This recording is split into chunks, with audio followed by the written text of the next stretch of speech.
Hello, I'm Bliznub and welcome to Building the Best. Today we're going to be looking at the Kestrel. Now the Kestrel is the first throwing weapon I've taken a look at, and I am sorry it's taken this long. This video's actually been in the works for a couple weeks now because thrown weapons are a bitch to mod.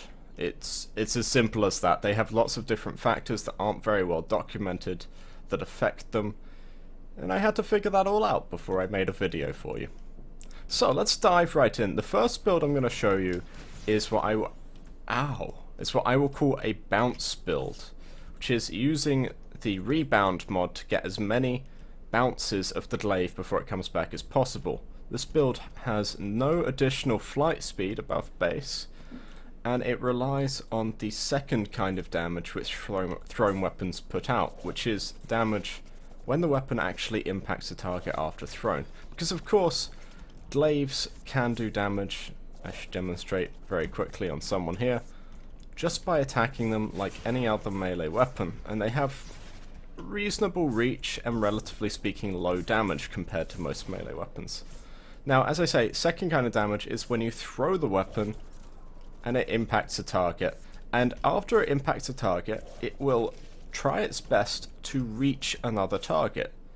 Thrown weapons can of course change course mid-flight to go for another target. Now they're not very effective at this, the AI for them isn't very good, but using rebound you get as many chances as you possibly can to get as much collateral as you possibly can from each throw, and it yields some brilliant results.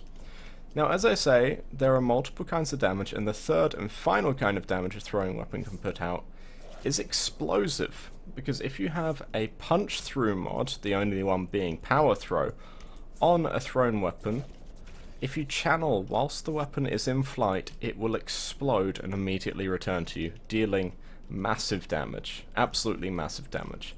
Now, to quickly test this, I need to go back invisible. I'm only on 88 health, I've noticed. Not sure how that happened. Now, I'll quickly try to demonstrate without killing myself.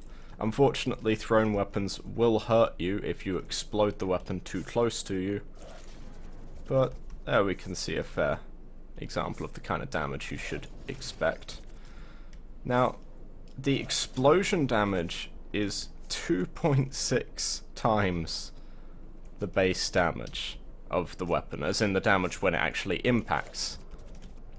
Of course, the damage when you actually melee attack them is a little bit different and a little bit less, unfortunately, but fairly similar to the thrown damage. Now, I'm pretty much done here. I'm just playing with this weapon. It's a lot of fun. Now let's show you this build, because as I said, this is a rebound build, which is weird, but it's what a lot of people will prefer when they're building this weapon, so I thought I should put it in as a sort of honourable mention. This is not what I am recommending, I should add. So this is my B page, my bounce page.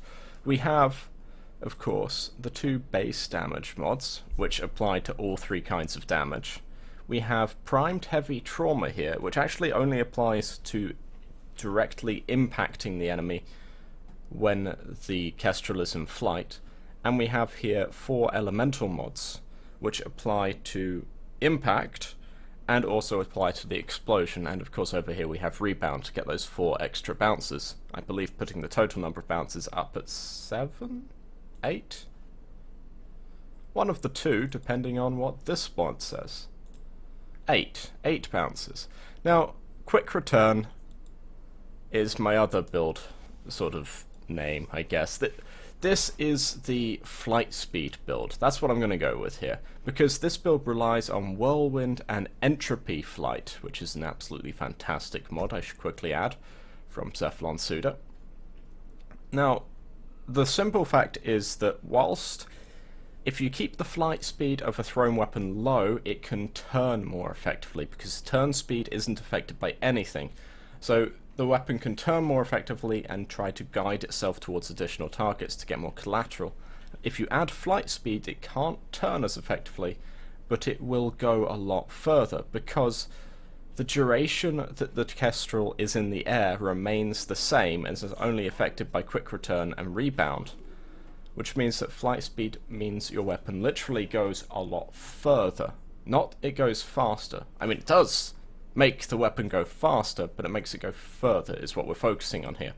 And that with quick return, meaning that there are actually no bounces on this weapon, it will hit one point and return immediately to you, makes this weapon extremely lethal, because on the last bounce, the power throw procs and the explosion procs. So you can throw this weapon at a hideous speed towards an enemy a long distance away, and when it collides with him or anything around him, it will explode and immediately return. That explosion is... the explosion damage here is based off Fever Strike, Shocking Touch, Pressure Point, and Spoiled Strike.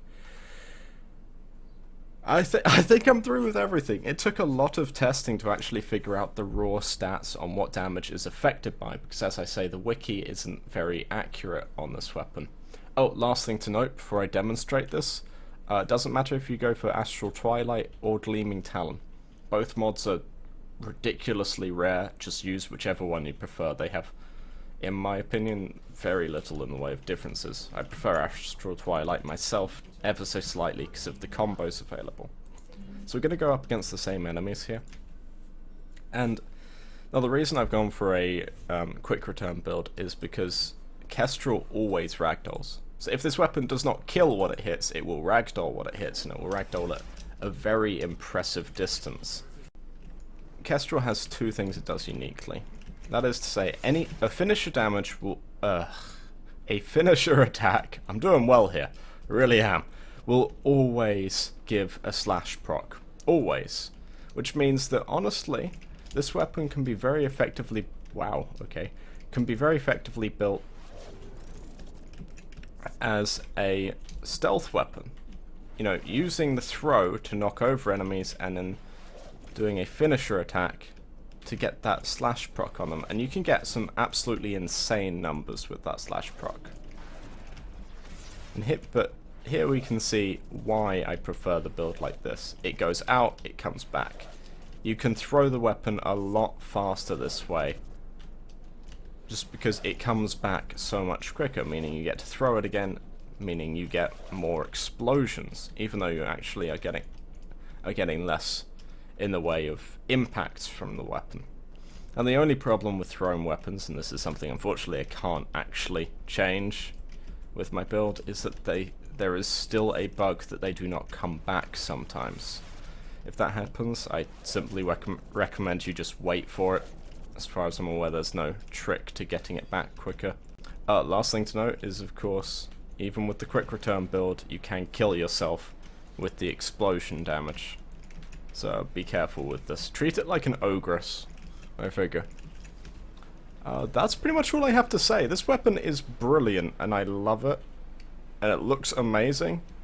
And it's one of my favourite melees. That's all I got. Thank you very much for watching. Please like and comment below, and subscribe if you want to see more. Let's you Stalker of Doom. Eat, holy crap.